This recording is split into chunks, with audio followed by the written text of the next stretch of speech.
हैं मोदी जी, देश के कोने कोने में मोदी हटाओ देश बचाओ का पोस्टर लगाएंगे। देखते हैं कितनी ताकत है तुम्हारी एफआईआर में, देखते हैं कितनी ताकत है तुम्हारी पुलिस में, देखते हैं कितनी ताकत है तुम्हारे जेल में। चप्पे चप्पे पर मोदी हटाओ देश बचाओ का पोस्टर लगेगा।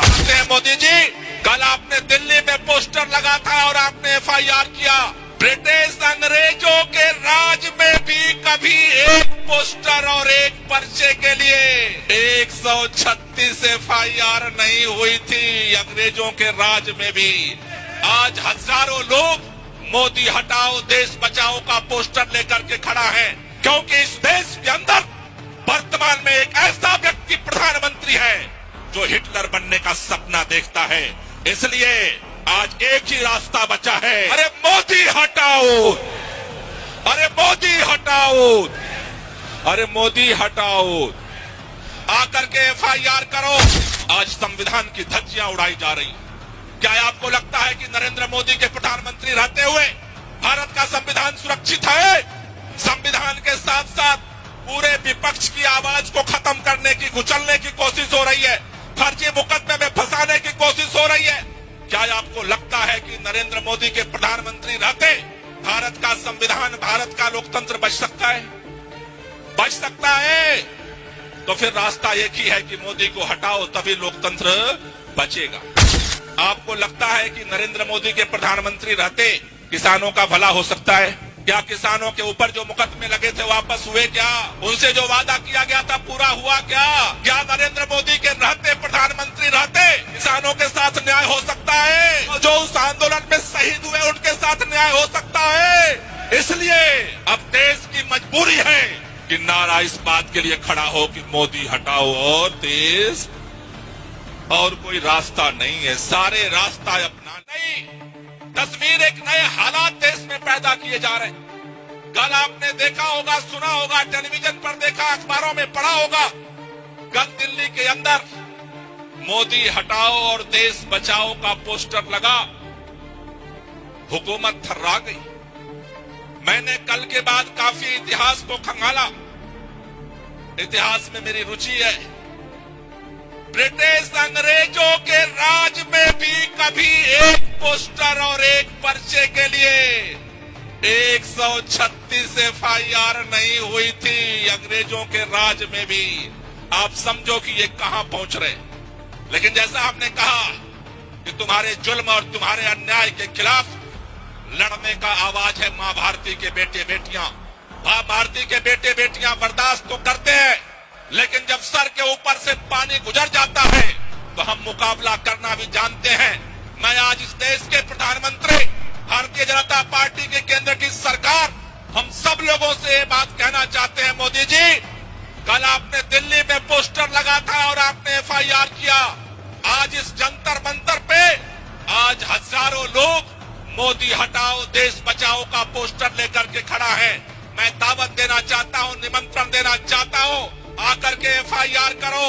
और आपसे भी कहना चाहता हूं, आगामी 30 तारीख को तैयार हो जाओ। देश के कोने कोने में मोदी हटाओ देश बचाओ का पोस्टर लगाएंगे। देखते हैं कितनी ताकत है तुम्हारी एफआईआर में, देखते हैं कितनी ताकत है तुम्हारी पुलिस में, देखते हैं कितनी ताकत है तुम्हारे जेल में।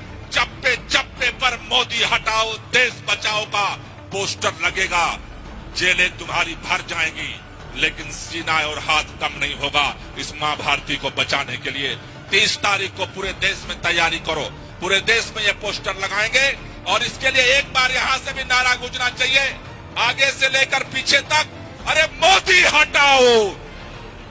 सबके हाथ ऊपर उठने चाहिए, अरे मोदी हटाओ, अरे मोदी हटाओ, अरे मोदी हटाओ, मोदी हटाओ, अरे मोदी हटाओ, अरे मोदी हटाओ, अरे मोदी हटाओ, अरे मोदी हटाओ। क्यों हटाओ भाई? क्यों हटाओ? क्यों हटाओ? कोई व्यक्तिगत दुश्मनी है? कोई दिक्कत है? कोई हमारे खेत की लड़ाई है? डांड-मेड़ की लड़ाई है, घर की लड़ाई है, नहीं साथियों। लाखों शहीदों के कुर्बानियों के दम पर इस देश को आजादी मिली। आजादी के बाद इस देश की गारंटी, आजादी की गारंटी संविधान करता है। आज संविधान की धज्जियां उड़ाई जा रही। क्या आपको लगता है कि नरेंद्र मोदी के प्रधानमंत्री रहते हुए भारत का संविधान सुरक्षित है? अगर भारत का संविधान सुरक्षित नहीं है तो मोदी को हटाना पड़ेगा और संविधान को। हमारे लाखों शहीदों के दम पर यह संसदीय प्रणाली बची, भारत के अंदर लोकतंत्र बचा। पूरे दुनिया के अंदर इसका गुणगान होता है कि भारत दुनिया का सबसे बड़ा लोकतंत्र है। सबसे बड़ा लोकतंत्र का मतलब क्या है?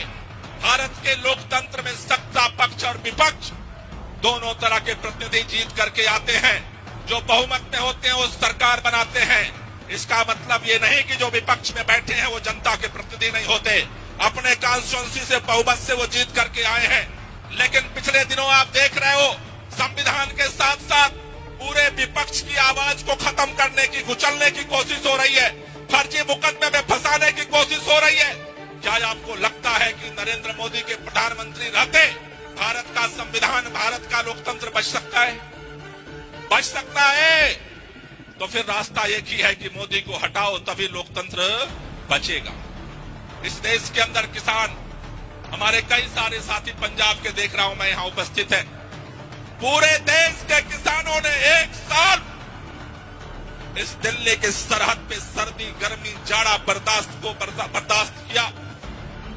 कीलें बिछाई गई किसानों के लिए, लेकिन वो नहीं हिले। जबरदस्ती उनके ऊपर 3 काले कानून लगाए गए। उसके बाद सरकार ने वादा किया कि आप अपना धरना उठा लो, हम देश के अंदर एमएसपी को कानून का दर्जा दे देंगे। किसानों को एमएसपी के कानून का दर्जा मिला क्या? मिला क्या?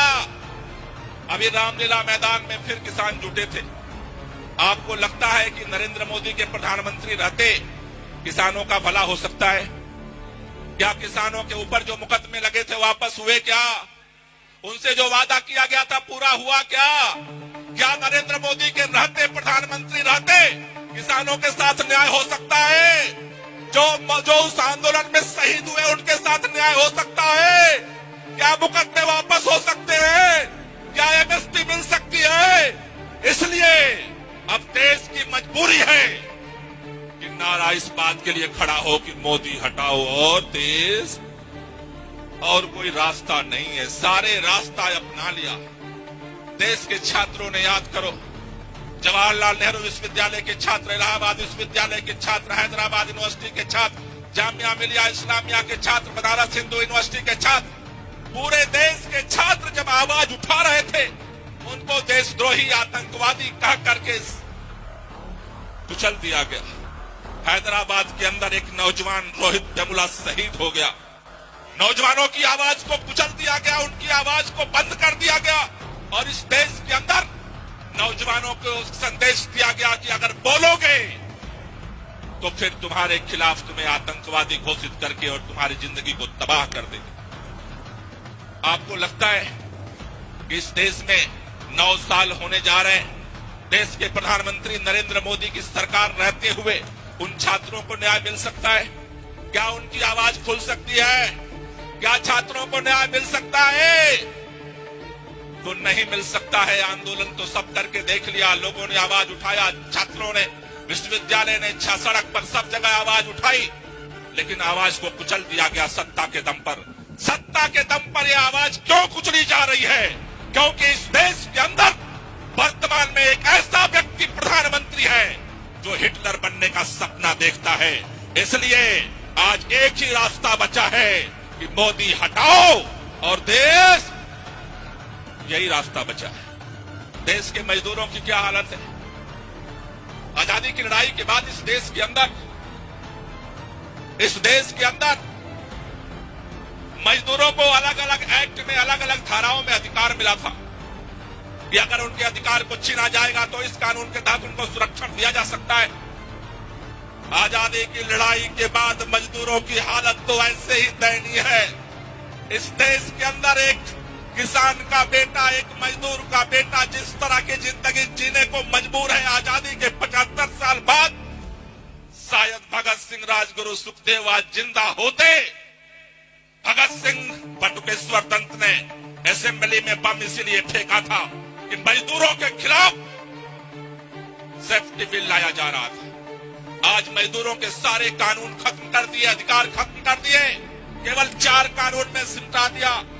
आज पहले से ही ठेकेदारी पर काम कर रहे मजदूर का कोई माई बाप नहीं था, जिसका जब मन किया लात मार करके बाहर कर दे रहा था। अब इस नए एक्ट के बाद बचा खुचा अधिकार भी उनसे छीन लिया गया। क्या आपको लगता है कि देश के प्रधानमंत्री नरेंद्र मोदी के रहते मजदूरों का हक मिल सकता है? आवाज आनी चाहिए, मजदूरों का हक मिल सकता है? मजदूरों के सामने कोई विकल्प नहीं है, एक ही रास्ता है कि मोदी हटाओ और देश। नौजवान कहते हैं कि भारत युवाओं का देश है और इस देश के अंदर दर दर भटक रहा है युवा। करोड़ों, 2 करोड़ रुपए, 2 करोड़ प्रति वर्ष रोजगार देने का वादा था, लेकिन आज नौजवान जिसके पास नौकरी थी वो भी चली गई।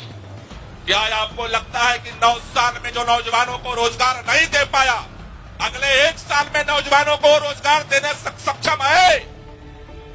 तो फिर रास्ता क्या है नौजवानों के पास? नौजवानों के पास एक ही रास्ता है कि मोदी हटाओ और देश। और सब पे कहते हैं सोने पे सुहागा। अभी पता चला है हिंडनबर्ग रिपोर्ट से कि ये तो सबकी आवाज बंद कर रहे थे और एक को उड़ा रहे थे। पूरे चप्पे चप्पे पर भारत के और देश के कोने कोने में जहां जहां मोदी प्रधानमंत्री जी गए, वहां अडानी का साम्राज्य विकसित करते रहे, गाड़ी कमाई का पैसा उनके जेब में डालते रहे, पूरे दुनिया के अंदर फर्जी घोटाला करते रहे। आपको लगता है, कितने लोगों को लगता है कि जब तक देश के प्रधानमंत्री नरेंद्र मोदी रहेंगे अडानी की जांच हो सकती है क्या? मोदी जी अडानी की जांच करा सकते हैं क्या? मोदी जी अडानी की जांच करा सकते हैं क्या? तो रास्ता क्या है? रास्ता एक ही है अब देश के सामने कि मोदी हटाओ, मोदी हटाओ। सबके हाथ आगे से पीछे तक उठने चाहिए। एक बार इस नारे के साथ भगवंत मान जी को हम लोग आवाज देंगे, दोनों हाथ ऊपर करके, अरे मोदी हटाओ, अरे मोदी हटाओ, अरे मोदी हटाओ। हमारे शहीद आजम भगत सिंह, राजगुरु, सुखदेव जैसे हजारों क्रांतिकारियों ने जो लड़ाई लड़ी, हंसते हंसते फांसी के फंदे को चूमा, उनकी आत्मा हमें भी ताकत दे और इस तानाशाही सरकार से हम लड़े और उनकी जो विरासत है उसे बचाने के लिए मोदी को हटाने में कामयाब हों और देश को बचाने में कामयाब हों। बहुत बहुत शुक्रिया, बहुत बहुत धन्यवाद। इनकलाब जिंदाबाद।